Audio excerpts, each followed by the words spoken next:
series.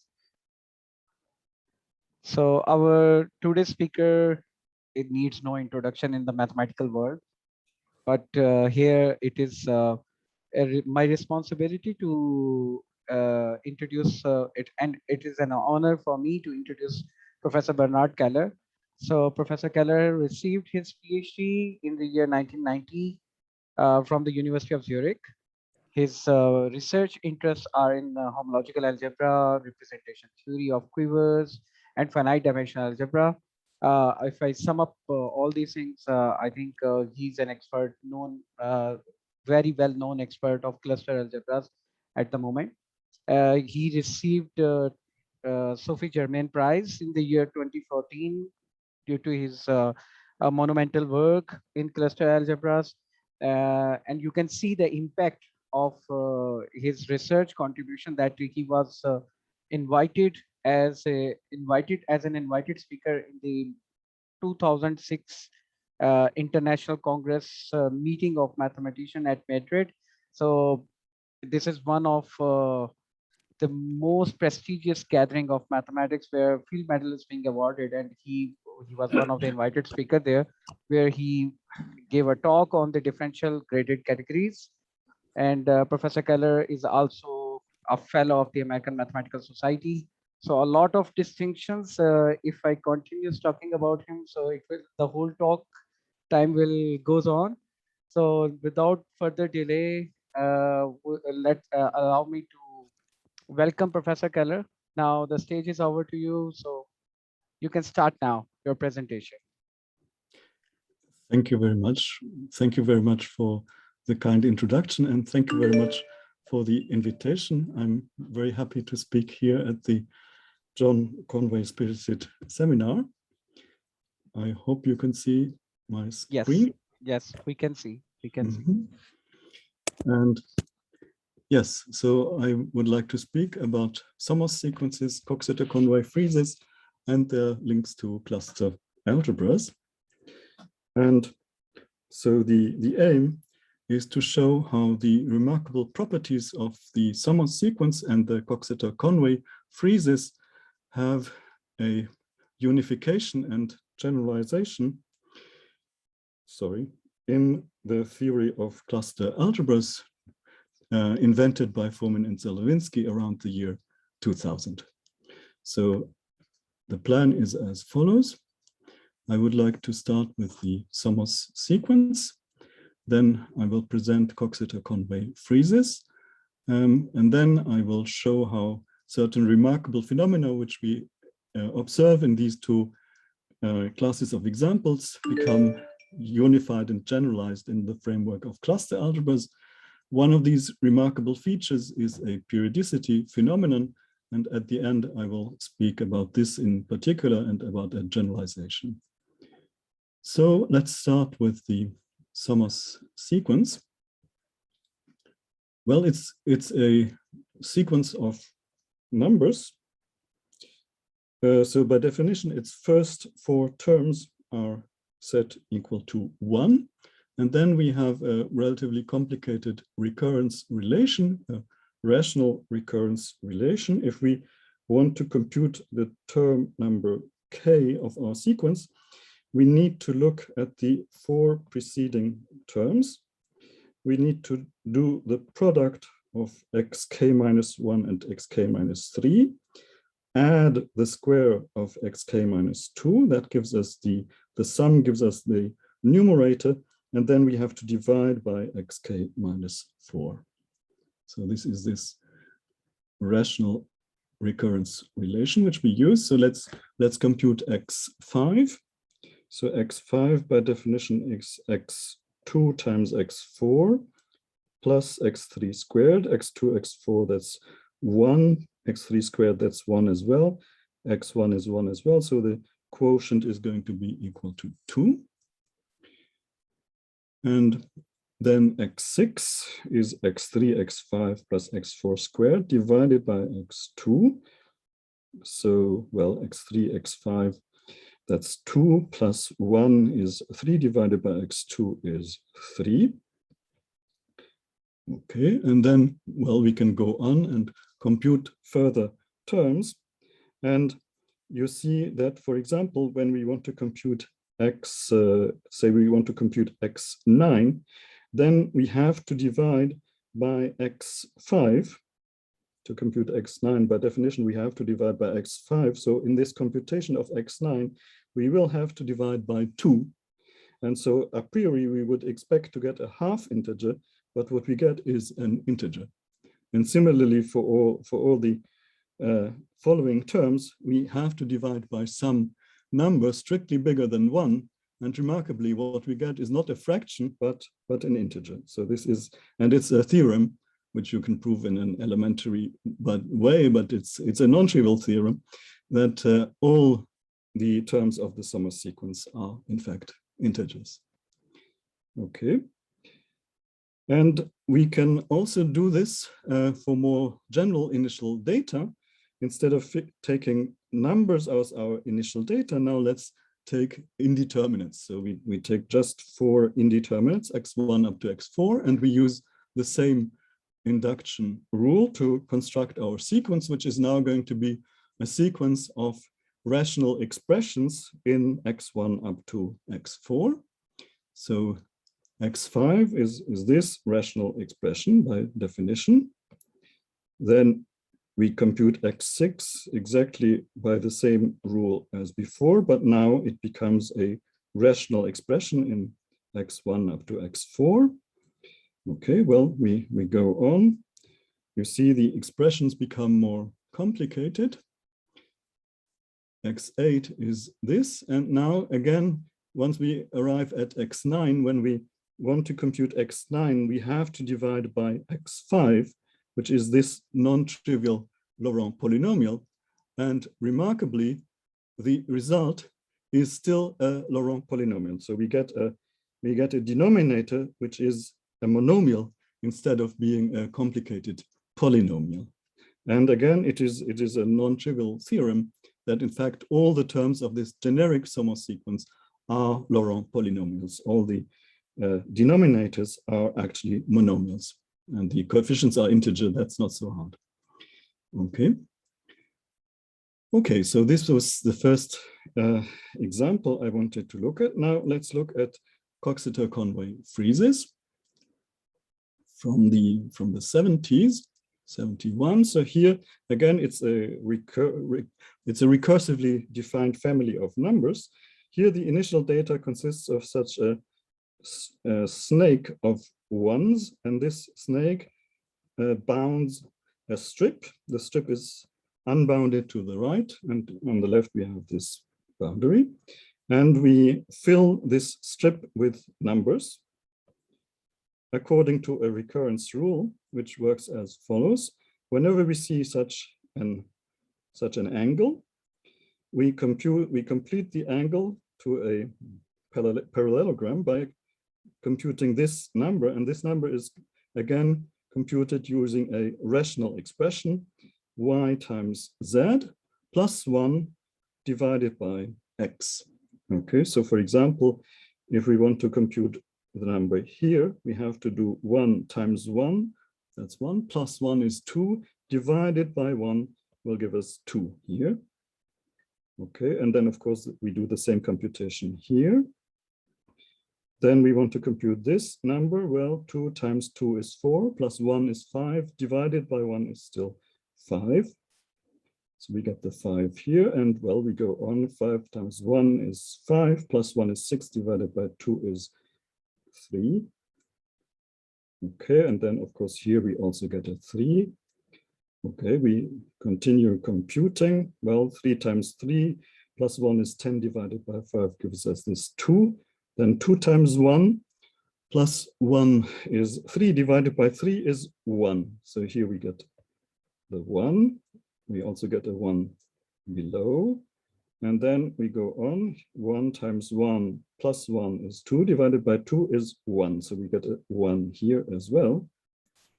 Okay, and now you see that the initial data have reproduced here. So here we have exactly the same initial data. And then, of course, when we do the computation, this will simply repeat.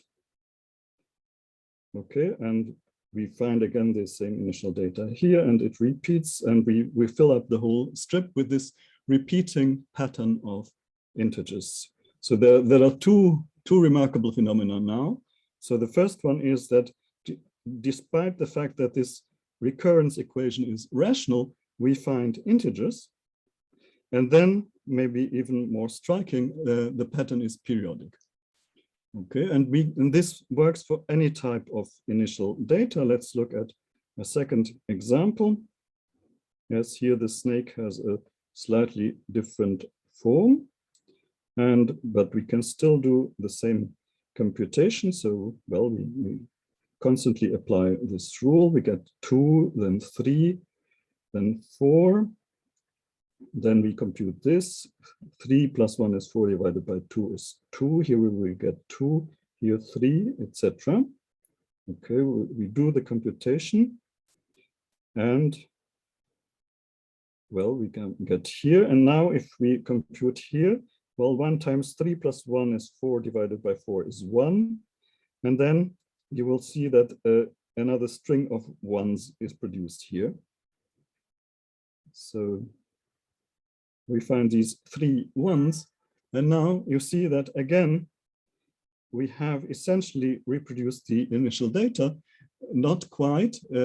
We have reproduced it up to a glide reflection. Yes, we pass from these initial data, from these initial data to these initial data by doing a translation followed by a reflection. So modulo this glide reflection, we have periodicity. So the pattern will repeat, and it repeats indefinitely and fills up the whole string. So the two remarkable phenomena, first of all, we find integers, and secondly, it is periodic. And we can also do this with generic initial data.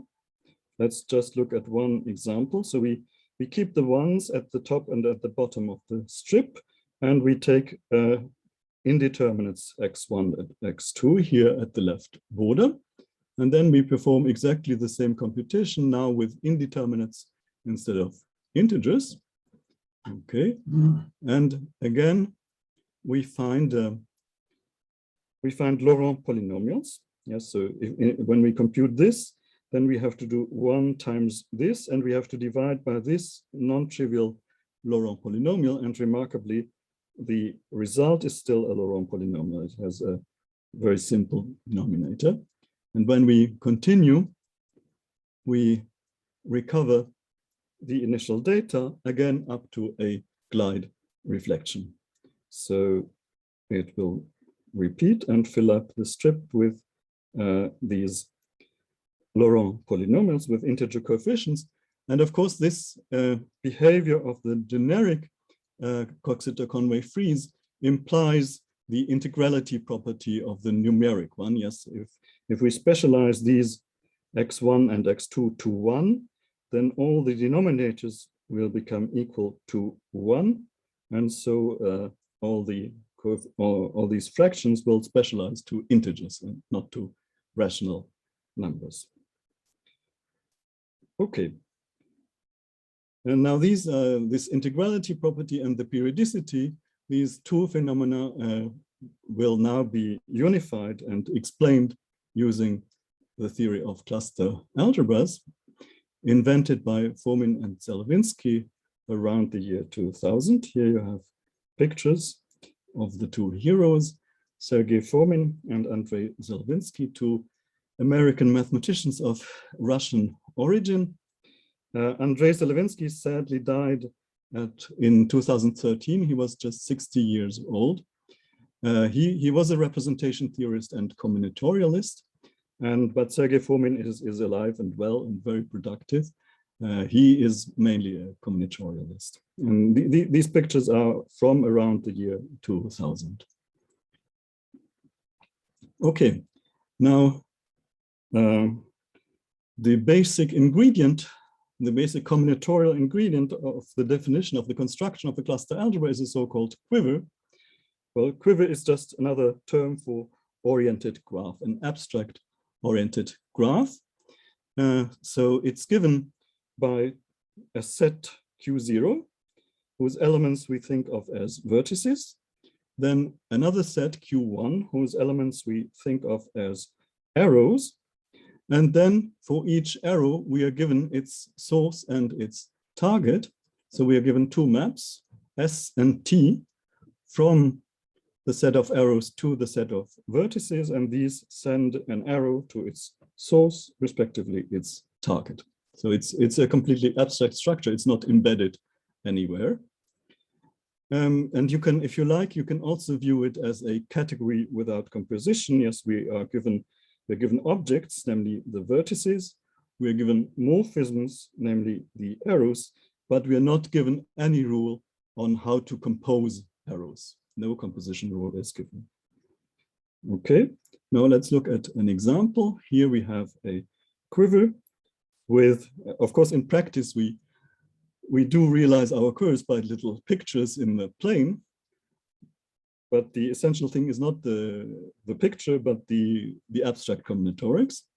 So here the quiver has clearly vertex set, the set of integers between 1 and 7, and then a certain number of arrows. Let me introduce a bit of terminology. The vertex alpha is a loop, which means by definition that it's an arrow going from a vertex to itself. Then the pair consisting of beta and gamma is a two-cycle, which means by definition that it's two arrows going back and forth between two vertices.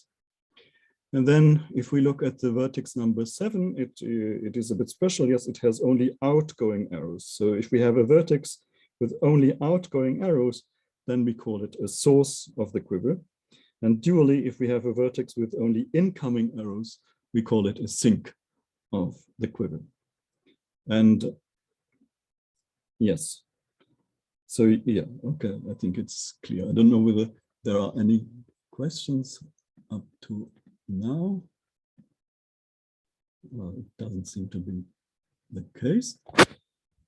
Okay, now we have seen what a quiver is. And now to define cluster algebras, we need to introduce an elementary operation on quivers called quiver mutation. So we fix a finite quiver. Q0 and Q1 are finite, and we assume that it has no loops, no arrows from a vertex to itself, and no two cycles. And we assume that the set of vertices is the set of integers from between 1 and n. And from now on, when we say quiver, we will always assume that our quivers have no loops and no two cycles.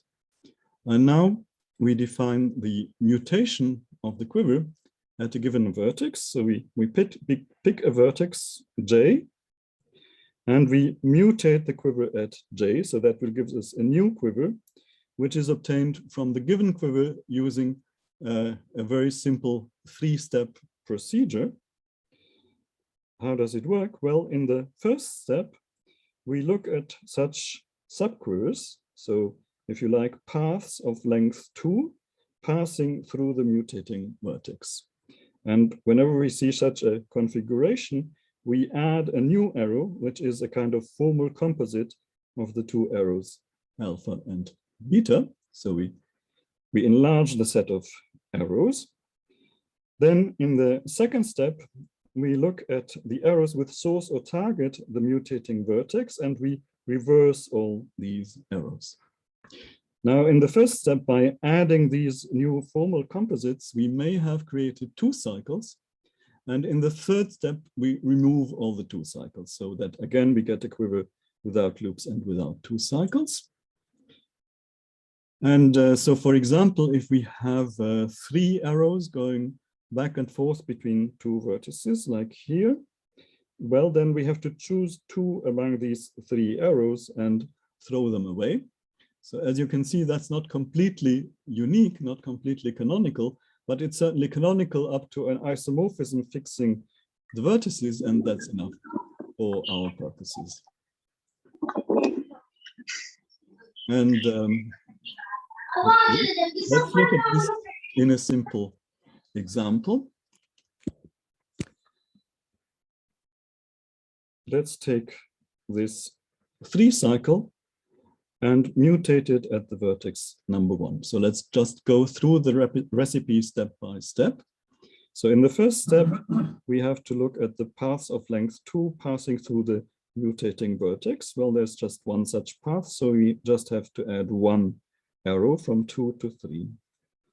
In the second step, we have to reverse the arrows which have source or target the mutating vertex. So we have to reverse this arrow and this arrow. And in the third step, we have to remove the 2 cycles. There's only one 2 cycle. So we remove it and we get this quiver. So we see that the 3 cycle is mutated into such a chain of length 3. Okay, so it's a highly non-trivial operation on quivers. Yes, from the topological point of view, yes, this is a circle and this is just an interval. This is non-contractible and this is contractible from the topological point of view. So they are really very different quivers. Okay, now it's important and useful to do more complicated examples. And for that, it's probably easiest to use a computer. Now, if you Google Quiver Mutation and click on the first link, then you will find a page where you can download a Java applet which does the mutations for you. So let me show you the applet here. I have a local copy of this applet. So this is the default quiver at the beginning. It's a bit too big for the moment. Let's just take a smaller example, namely the one we have just done by hand. And well, in the applet, we mutate by clicking on the vertices. So if I click on this vertex number 1, then this 3 cycle should be transformed into a chain like this. So this arrow should disappear and these 2 arrows should be reversed. Okay, let's try. Click, and yes, apparently it works. Well, if we mutate again at 1, click, well, we get back to the original quiver, and that's a general phenomenon which you can easily prove for yourselves. Mutation at a fixed initial vertex is an involution. If we do it twice, we get back to the given quiver. Yes, there are also some sequences of higher order, but they don't fit into this picture. Yes, so now what happens, yeah, let's mutate here. What happens if I mutate at 3? Well, there are no incoming arrows and thus no path of length 2 passing through 3. So in the first step, nothing happens. In the second step, we simply reverse this unique outgoing arrow. And in the third step, well, we have to remove the 2 cycles. There are no 2 cycles. So the overall effect is just to reverse this arrow. Click. And more generally, when we have a source of our quiver, a vertex with only outgoing arrows, then the effect of mutation is to reverse all the outgoing arrows. Click.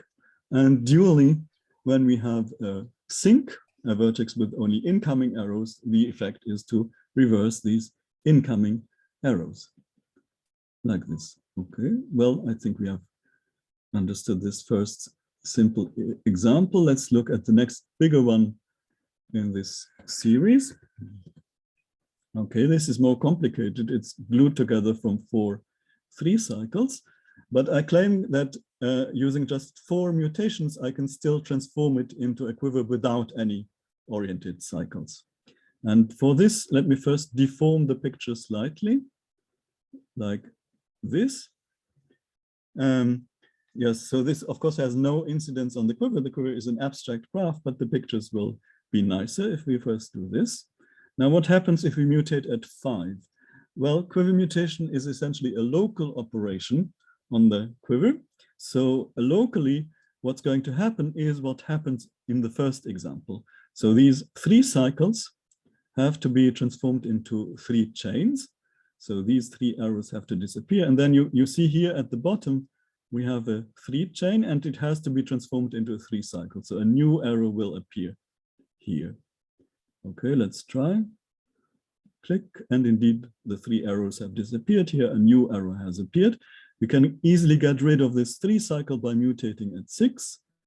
And now we have this 4 cycle remaining. We can get rid of it by first mutating at 3.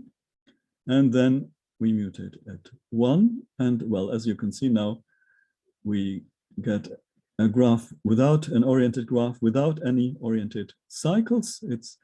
It's a tree. Its underlying graph is actually a Dinkin diagram of type D6. Well, we will get back to Dinkin diagrams in a few minutes. Okay, now let's look at the next example in this series. So this is the initial quiver. And well, we can still try to simplify it and to remove as many cycles as possible.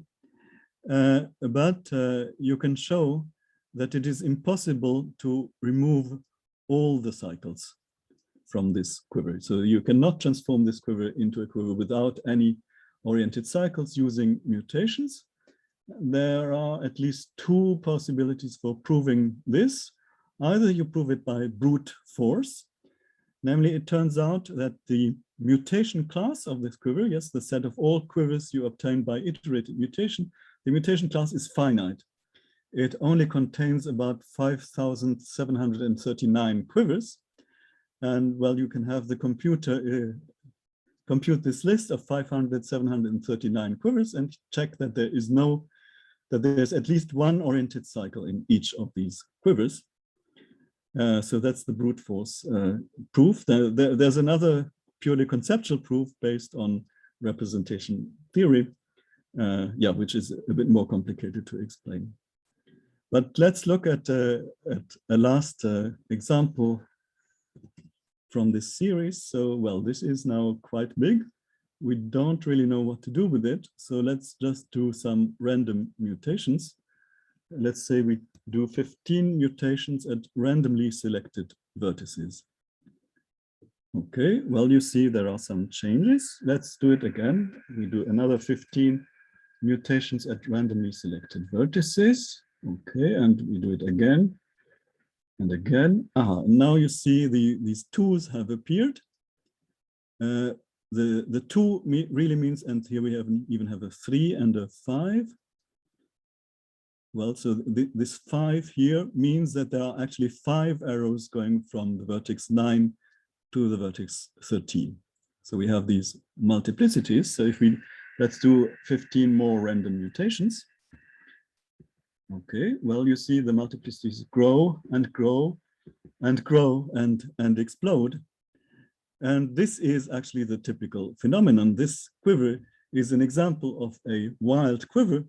And whenever you take a wild, almost all quivers are wild. And whenever you take a wild quiver and mutate it in a random way, you get this type of explosion. So the combinatorics is unbelievably complicated. Actually, the combinatorics of quiver mutations is unbelievably complicated. Okay, well, so much for quiver mutation. Now let's get back to cluster algebras. We wanted to define cluster algebras. Let me get back to the other window. Okay.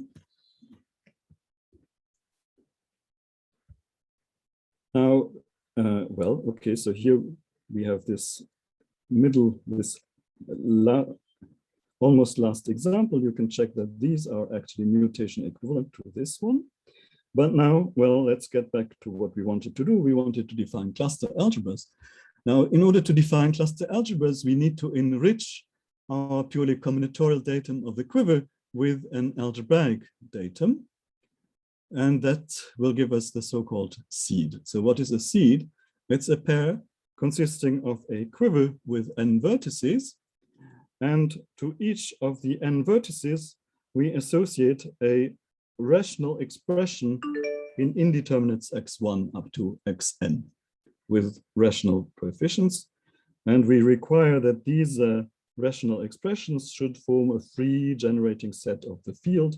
So they are algebraically independent and they generate the field as a field. Yes, so every xi is also a rational expression in the ui's.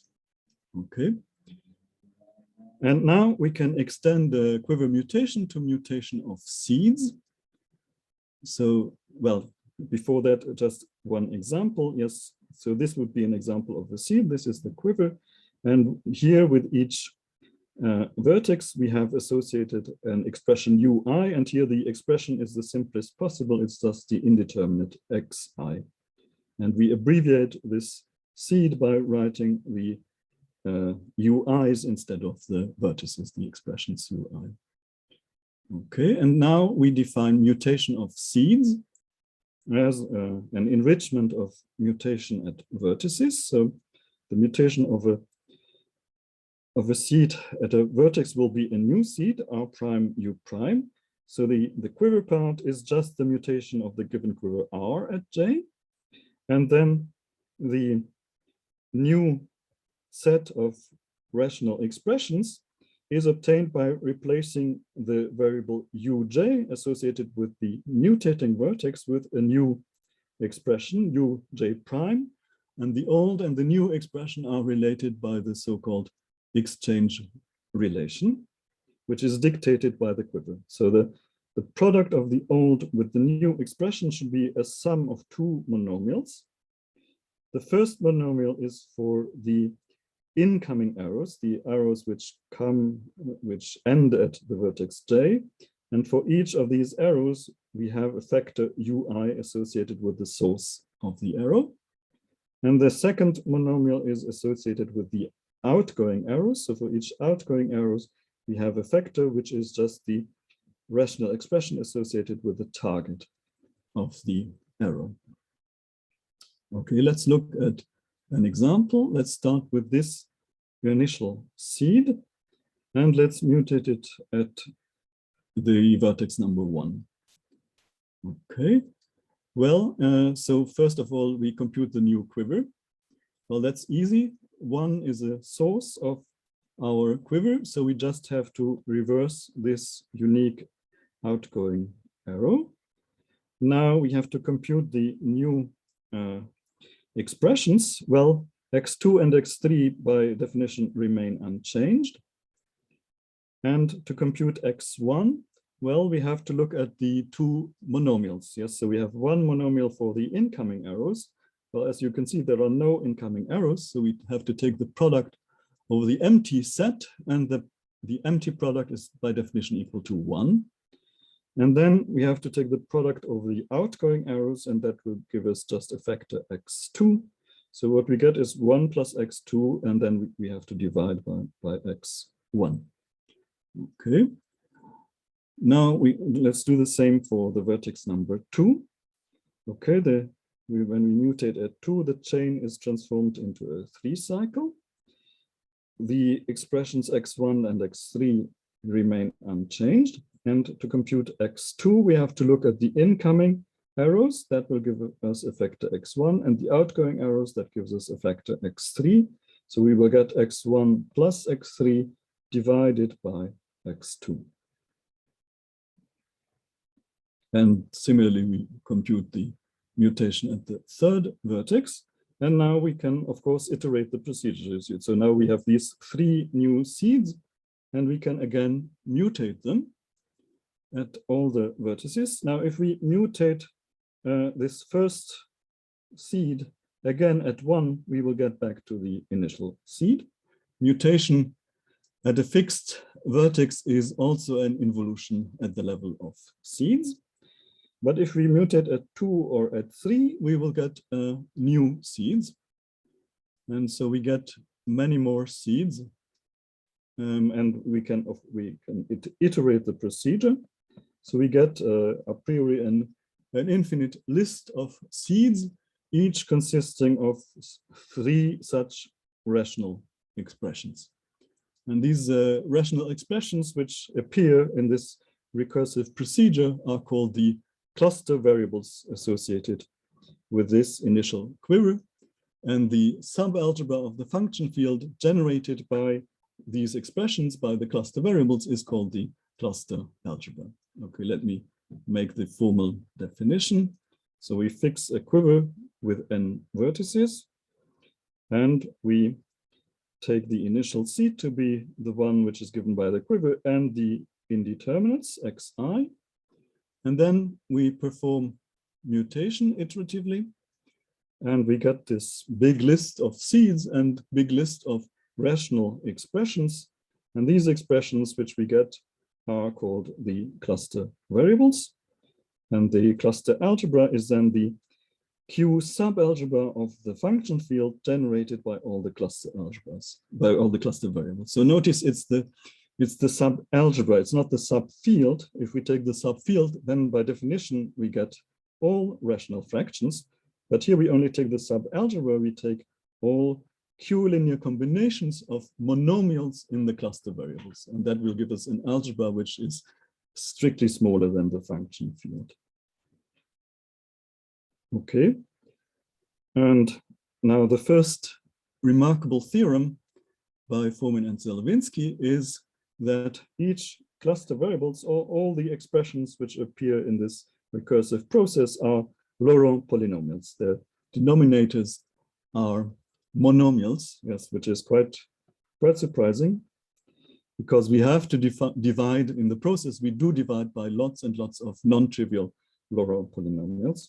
They are Laurent polynomials with integer coefficients in the xi's, in the initial variables. Excuse me, Professor Keller. Is it a finitely generated algebra? In general, it is not finitely generated. Yes, yeah, it may be finitely generated or not, and yes, it's a very subtle question to decide whether a given quiver produces a finitely generated algebra or not. Yes. Yeah, as far as I know, there is no simple criterion known for this question. Thank you. You're welcome. More questions or remarks? There are few in the chat box, but I think we can take them toward the end of the talk. Mm-hmm. Now it's too late. Yes. Okay. Okay. Now, yes. Now we want to establish the link with the Somos sequence and with the Coxeter-Conway freezes. Yes, well, we observed exactly this phenomenon in both the Somos sequence and the Coxeter-Conway freezes. We surprisingly, in these recurrences, we obtained Laurent polynomials. And now we would like to show that these are actually special cases of this general theorem of Fomin and Zelevinsky. So what we have to show is that the terms of the Somos sequence are cluster variables associated with some initial quiver, and that all the terms in the Coxeter-Conway freezes are also cluster variables in some associated with some initial quiver. So let's do this first for the Somos sequence. Yes, so remember we had the initial data given by these indeterminants and then this recurrence rule. And what is the quiver? Well, the quiver is this quiver. Why do we choose this specific quiver? Well, let's take this quiver and its initial seed, and let's mutate the initial seed at 1. Well, what is going to happen? Well, we have two outgoing arrows from 1 to x2 and x4. So that gives us this monomial. And then we have two incoming arrows, both from 3, and that gives us this monomial in the corresponding exchange relation. And then by definition of mutation, we have to divide by the variable associated with 1. Yes, and that gives us x1 prime. And now, well, if you compare this with the general rule, you see that this is precisely the formula which gives you the term number 5 in the Somos sequence. Okay, and now let's look at what happens when we mutate the quiver. Well, you can easily compute what happens. We get this quiver, and there is very, very close relation between these two quivers. Yes, well, namely, well, you can guess what this is, but let me give you the result. The result is that this second quiver is simply obtained from the first one by a rotation by 90 degrees clockwise rotation by 90 degrees. So the clockwise rotation sends this vertex 1 to 2. It sends these 2 incoming arrows at 1 to the 2 incoming arrows at 2. Then, for example, it sends these 3 arrows between 2 and 3 to the 3 arrows between 3 and 4, etc. So this is simply the rotation. And now if we mutate at 2, we get, according to the rule, we get the next term in the Somos sequence. And when we mutate the quiver, we just turn it by another 90 degrees. So the key observation is just that by mutating the quiver, we actually turn it around by 90 degrees. And then we see by induction that we get the Somos sequence if we successively mutate at the 4 vertices in turn. Okay, and so this proves the Laurent phenomenon for the Somos sequence as a special case of the Fomin-Zelevinsky theorem on the Laurent phenomenon. Okay, and now let's look at Coxeter-Conway freezes. Let's take this example. Yes, so you remember we took such a boundary of a strip here with indeterminates x1 up to x3, and then we compute the new entries according to this rule, this rational recurrence rule. Okay, where is the quiver? Well, the quiver is here. Yes, the quiver is just this simple quiver. And well, what happens if we mutate this seed? This is now a seed, as you can see. A quiver together with the indeterminates is the initial seed of some cluster algebra. Now, if we mutate at x1, then this quiver has to be transformed into a quiver where we reverse this arrow, or equivalently, we look at this. Yes, and then, so this initial seed will be transformed into this new seed, and you can easily check that the rule for computing this according to the exchange relation is precisely this recurrence rule of the Coxeter-Conway freeze. And now so passing from this seed to this seed can be viewed either as Fomin-Zelevinsky mutation or as application of the Coxeter-Conway rule. And similarly, of course, for mutation at 3, then mutation at 2, etc. So in this way, well, we move our initial seed through this infinite strip, and in this way we produce all the entries of the Coxeter-Conway freeze. And again, we can observe a periodicity. Yes, if you do the computation, then you see that here we find essentially the same initial seed, yes, up to a reflection. Yes, we exchange x1 and x3. So this is this glide reflection which we have already observed. And then, well, it is periodic, and it consists of Laurent polynomials. Okay, so we have proved this Laurent polynomial property for Coxeter-Conway freezes using the general Laurent phenomenon of Fomin and Zelevinsky. Okay, and now we have not yet explained periodicity. So, well, periodicity is something which is not true in general, yes, as shown by the example of the Somos sequence, but it is true for certain particular cases. And these particular cases are associated with so-called Dinkin diagrams. So let me recall the list of Dinkin diagrams. Yes, we have 2 infinite families, the A and the D family, and then 3 exceptional diagrams. So the AN family just consists of such chains. And there's an important integer associated with each Dinkin diagram. It's Coxeter number, which is just n plus 1 for AN. Then for DN, well, we have this branched chain and Coxeter number 2n minus 2. And then for E6, E7, and E8, we have these diagrams with Coxeter numbers 12, 18, and 30, respectively. And these play an important role in the sequence, in the sequel. Yes, so let me state Fomin-Zelevinsky's periodicity theorem. We start from a Dinkin quiver. So a quiver whose underlying graph is an ADE Dinkin diagram. For example, this would be a Dinkin quiver whose underlying graph is of type A3. And then we choose an enumeration. Sorry, we have its Coxeter number, which in this case would be 4. And then we choose an enumeration of the vertices, which is increasing with respect to the order defined by the arrows. Yes, so in this order, 2 is bigger than both 1 and 3 because we have arrows from 1 to 2 and from 3 to 2. So that's the order we put on the vertices.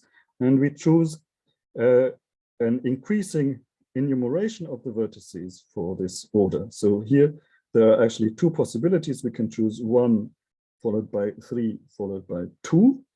This is increasing, or we could start with 3, then 1, and then 2. That would be the other increasing numbering.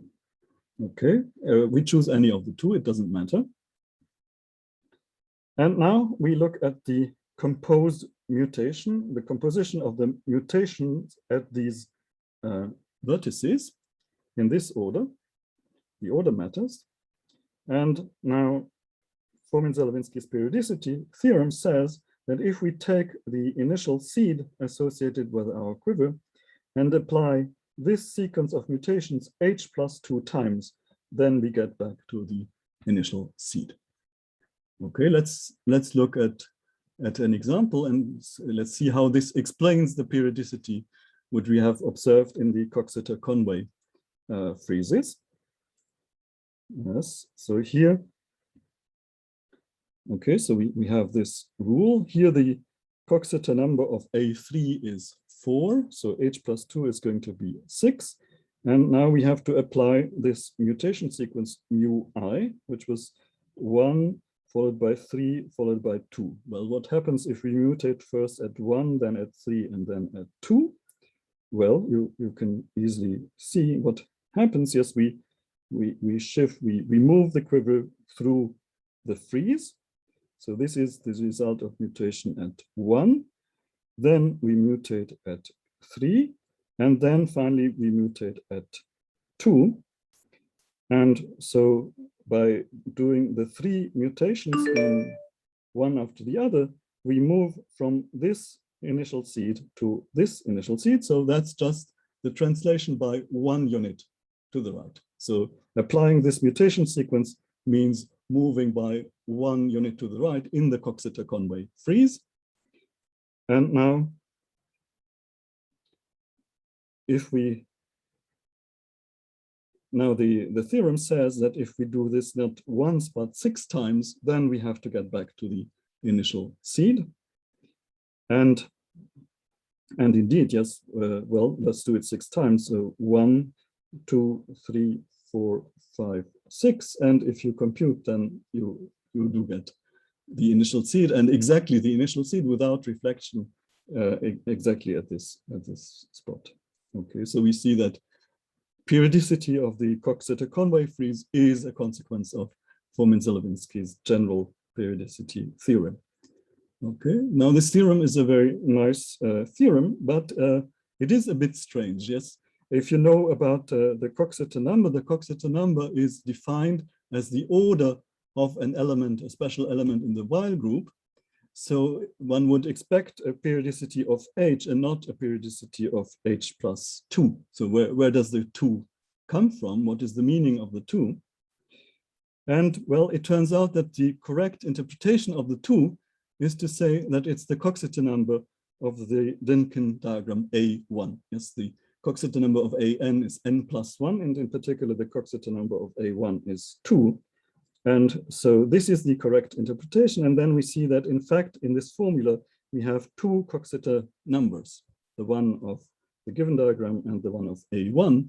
And now it's a natural generalization to replace A1 by any other Dinkin diagram. Okay, let's do that. So now we take 2 Dinkin diagrams, delta and delta prime. We have their Coxeter numbers H and H prime. And we look at their so-called square product. Let me show you how it works just in the case of A4 and A3. Well, here you have A4, here you have A3, then you form this grid, and then you choose any orientation such that all the little squares become 4 cycles. Okay, there are only 2 choices. We choose any of them. And then we have 2 distinguished sequences of mutations, mu plus, which is the mutation at all the white vertices. The mutation, there are no arrows between any 2 vertices, and as a consequence, these mutations commute. So we can take them in any order. And similarly for mu minus, mutation at all the black vertices in any order. And now we have the generalized periodicity theorem now for a pair with 2 Coxeter numbers associated with the 2 Dinkin diagrams. And well, it says the natural thing. If we apply this composed mutation h plus h prime times to the initial seed, we get the initial seed back. And well, it's a very concrete statement about complicated rational recurrence, and you might be tempted to check it on a computer.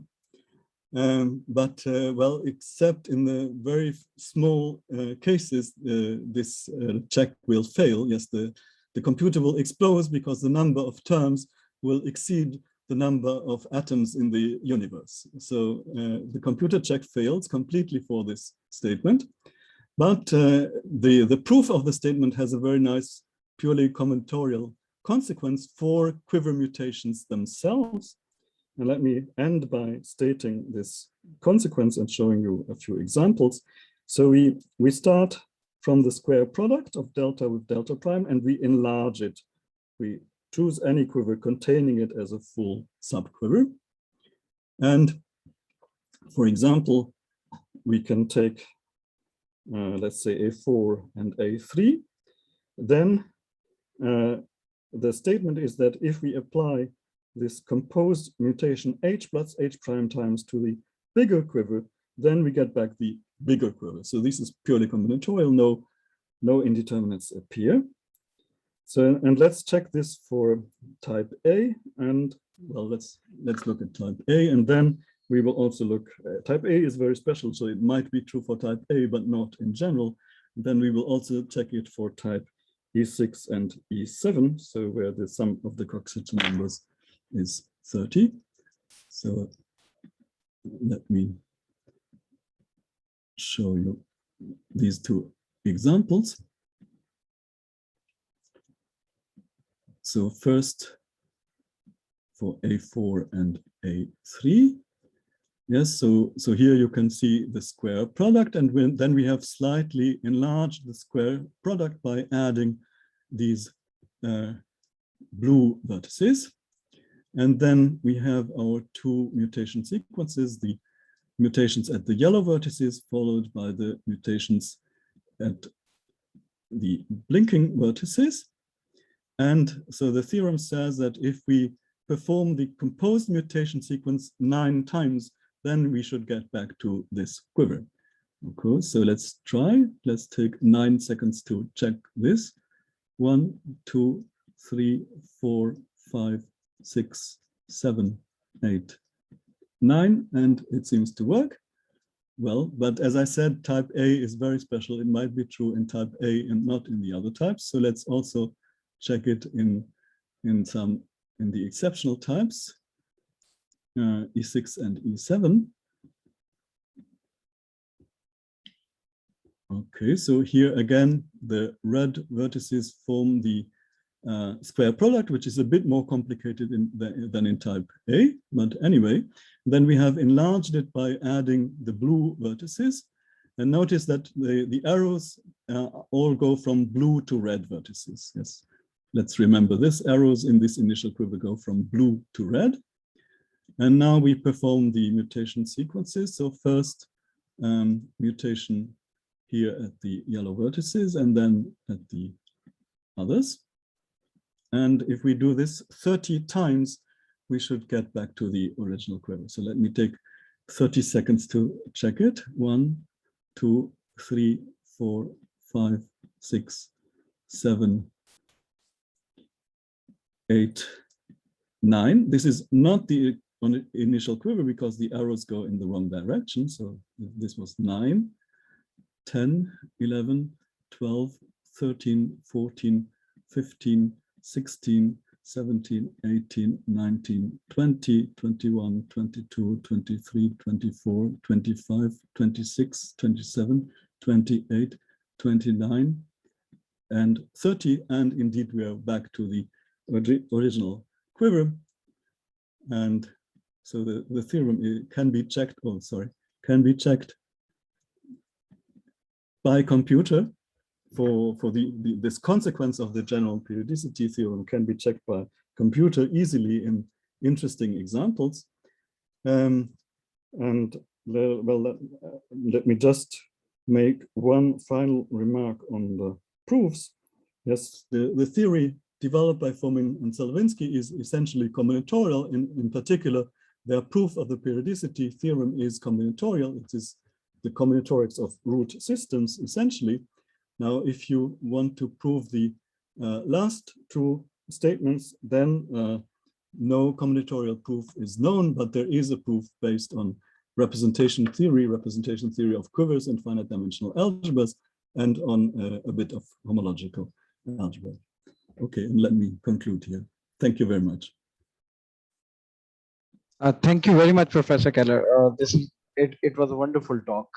So, any questions? Yes, Hania, straight away with some questions.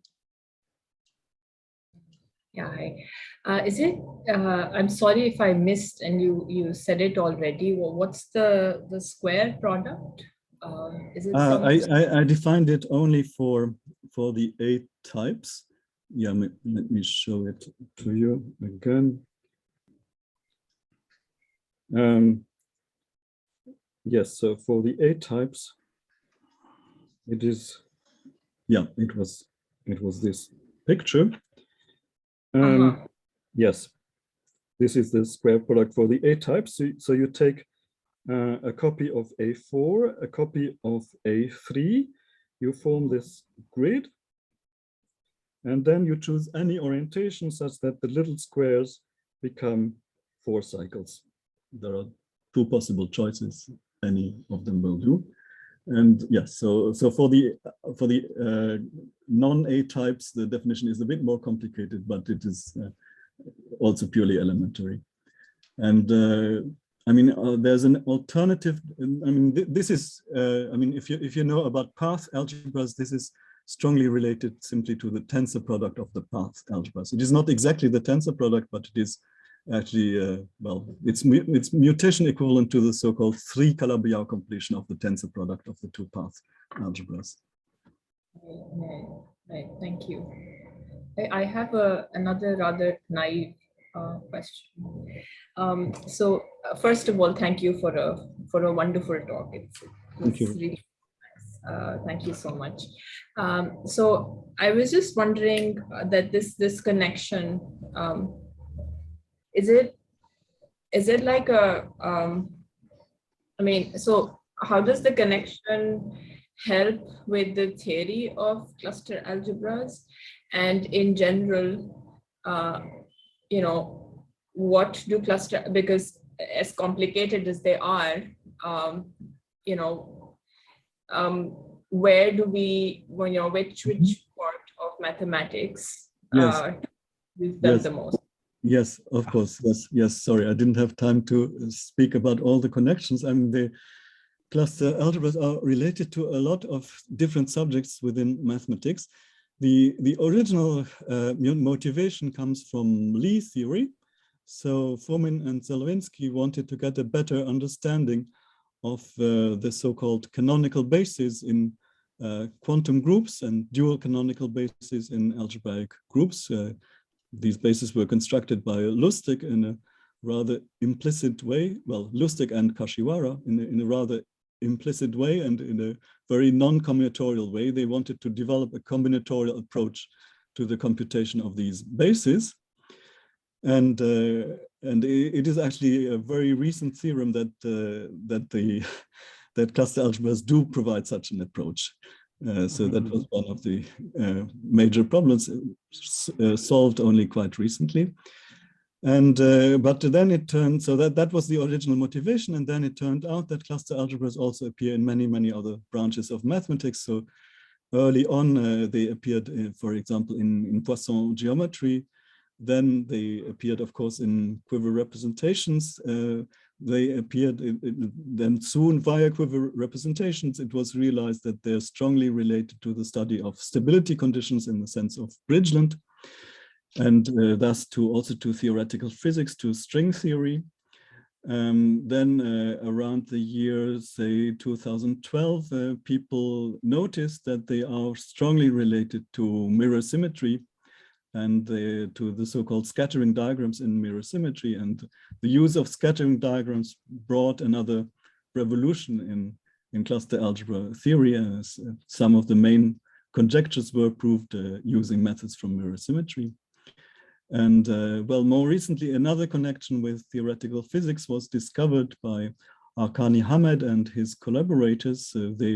They now use the cluster algebraic techniques to compute scattering amplitudes in quantum field theory. And it's a very rapidly developing subject with, yes. Do you have a reference for connections to mirror symmetry? Something. Yes, I can send you. Yes, I can send you. So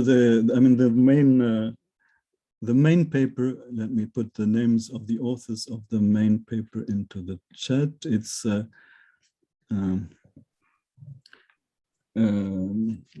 cross hacking Kiel. Oh, okay. And Maxim Kontsevich. Yes, so cross hacking and Kiel noticed the remarkable connection between cluster algebras and mirror symmetry, and they started to prove conjectures on cluster algebras using this new connection, and then Kontsevich joined them, and they proved really remarkable theorems. Just adding to this particular question, I came across quiver varieties as well. So they are also related to quiver varieties, absolutely, yes. So I mean, one of the conjectures which was proved in full generality by Cross-hacking, Kiel, and Kontsevich is the so-called positivity conjecture, and the one class of examples of the positivity conjecture was proved by Nakajima using Nakajima quiver varieties. Yes.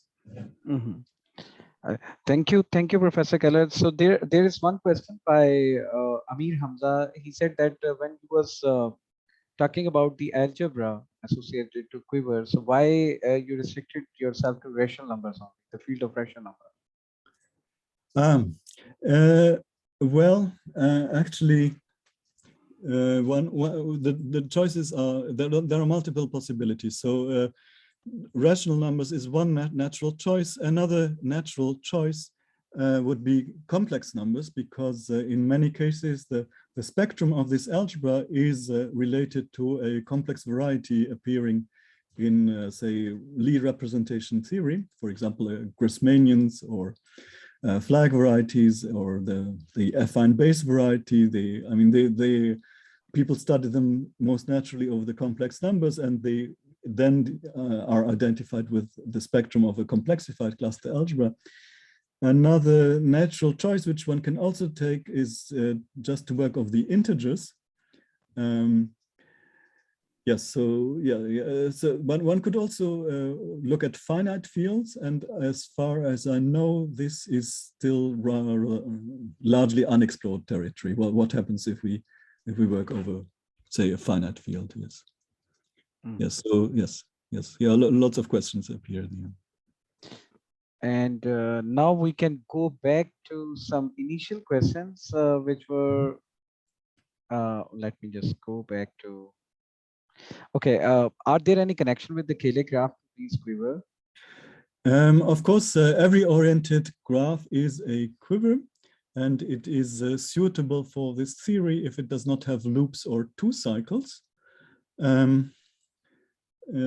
Yes, now for a Cayley graph, yes, so some Cayley graphs will qualify, but I think, yeah, I don't know of people who have studied cluster algebras arising from such Cayley graphs. Yes, yes, yeah, And interesting question. and do we have Somos sequence of higher order as well? Vikas, will you elaborate this question? Yes, there are higher order sequences, higher order Somos sequences, and I think Balasendroy put a link into the chat. So you can find them on the corresponding Wikipedia page, but they don't exactly fit into this family of recurrence relations arising from cluster algebras. Okay, and when these cluster algebras are finitely generated, under what condition?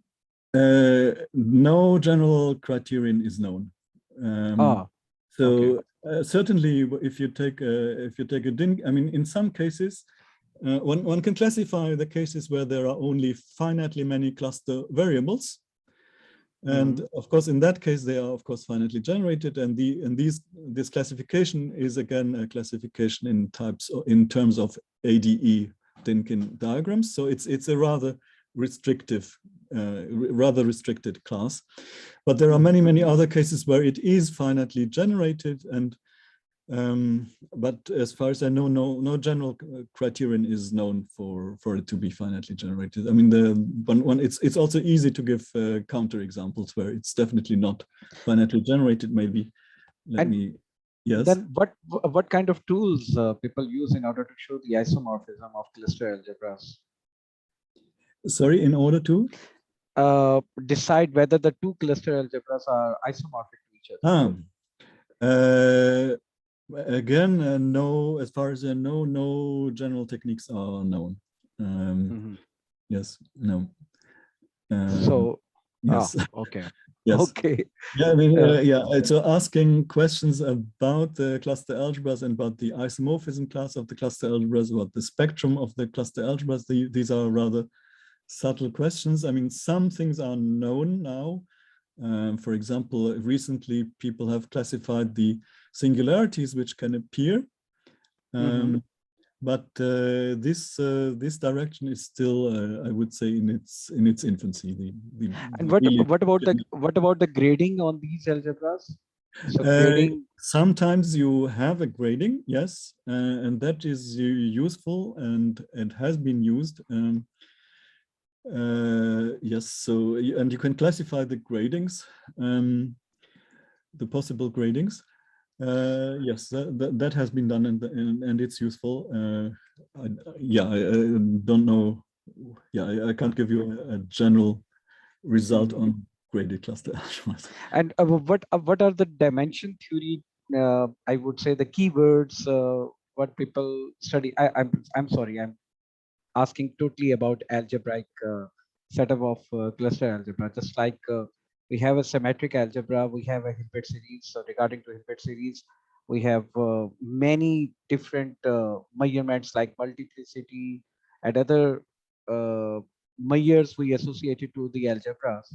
So regarding to these cluster algebra, what kind of I would say the invariant. In principle, we have, I mean, cluster algebras are in particular commutative algebras. So we have all the invariants coming from commutative algebra, and some of them have been studied for cluster algebras. But as I said, it's not easy. Yes. Okay. Okay. And do the computer algebra software like Macaulay 2 and Singular help in computing of?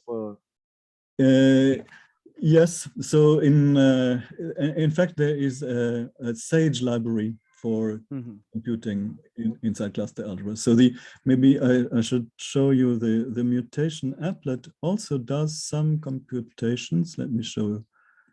So if you just want to do some simple basic computations, yes, then you can do it in the mutation applet. Yes, so let's choose. Let's just do this. We add a node and we add an arrow from 1 to 2, and then we can activate the cluster variables. Let me see.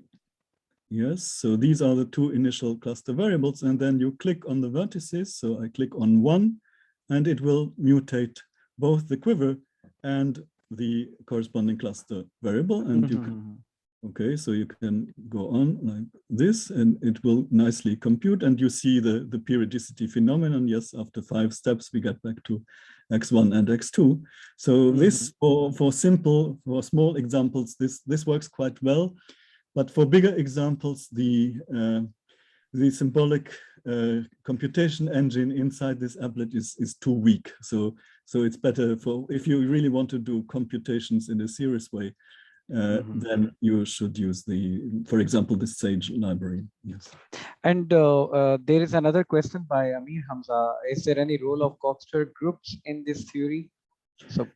Yes, absolutely, certainly, yes. So the while groups play a central role. Yes, yes.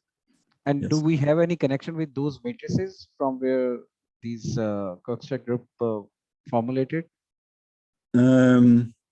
I mean the Cartan matrix. Yes, absolutely, yes. So in fact, giving yourself a quiver without loops and 2 cycles is equivalent to giving yourself an anti-symmetric matrix. And well, let's say in the case of Dinkin quivers, this matrix is closely related to the Cartan matrix. Yes, you just take the Cartan matrix, you replace the 2's on the diagonals by 0's, and you anti-symmetric. Well, you delete the lower part, say, and you write the opposite of the upper part in the lower part. That gives you the associated anti-symmetric matrix. And this is then the corresponding Cartan matrix is called the Cartan companion of the anti-symmetric matrix. And the Fomin Zelevinsky's combinatorics are very largely based on this correspondence, especially in the when we only have finitely many cluster variables. Yes.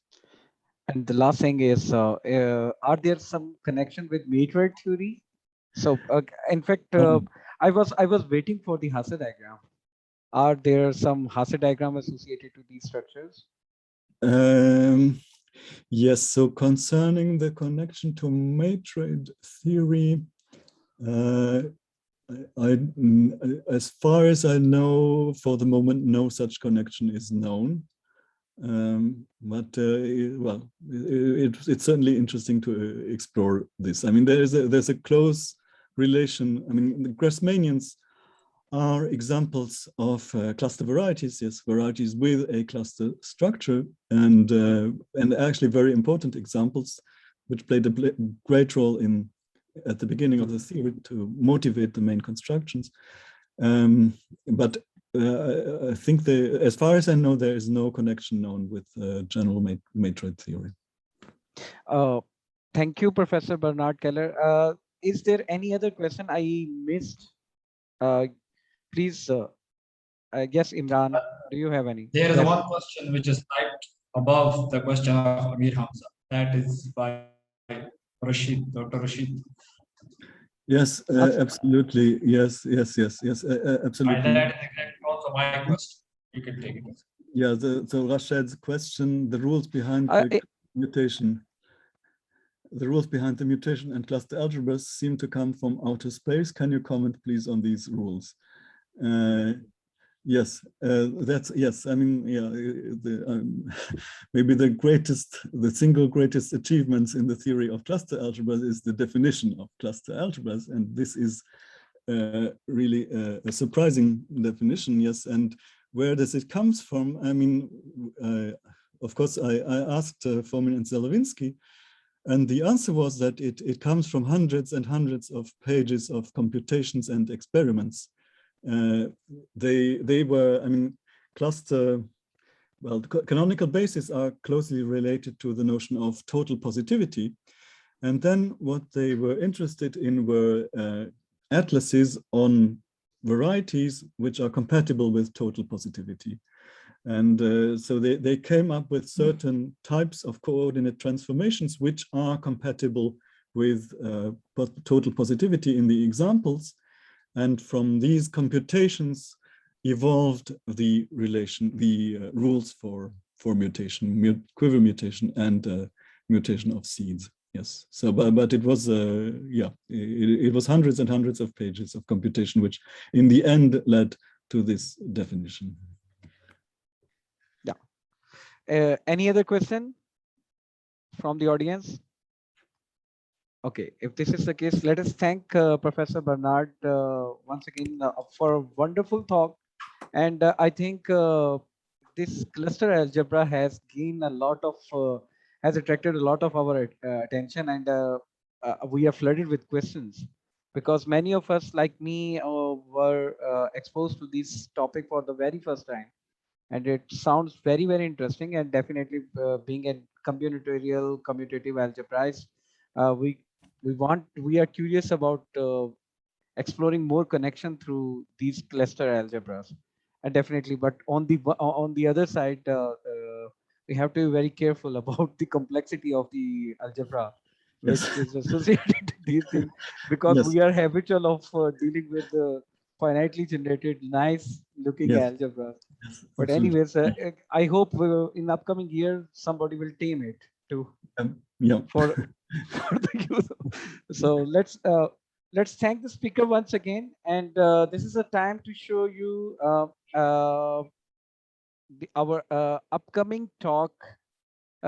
May you please allow me to share the screen, Mariam? Mariam, may I be the co-host? Anyways, probably I can't be. Anyways, so no, not possible. Okay, so at this end, thank you, Professor Bernhard Keller, for a wonderful, exciting talk. Thank you, everyone, for joining us, and we will meet again. Okay, I'm the co-host now. Allow me to just share the screen for the next upcoming talk. So our next upcoming talk is about multivariate, about cryptography or complexity of polynomial system. So again, some nice looking algebra somehow, the role of Grosvenor basis in cryptography, something related to this one. So Elisa Golra will be talking about this thing, and she's going to present the same talk in SIAM meeting, which is in the next week. So she will be going to present the same talk, but excluding some component. Okay, so this is our upcoming talk, and thank you, Professor Bernhard. Thank you Thank you once very much again. for the invitation. Thank you, and thank you, everyone. Looking forward to see you again in our upcoming seminar. Thank you. Thank you. Thank you, everyone. Bye-bye. Take care. Allah Hafiz.